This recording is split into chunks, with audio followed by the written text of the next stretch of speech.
How to turn off bringing devices together on iPhone. It is a super easy and simple step, so let's get started.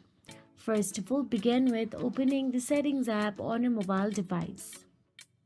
Once inside the Settings app, scroll down and tap on the General option available there. Once inside the General, again scroll down and tap on the AirDrop option available there.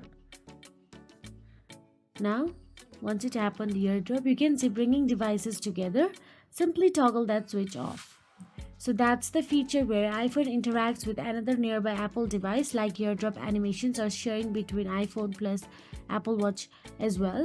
This stops your iPhone from automatically initiating interactions when it detects another Apple device nearby.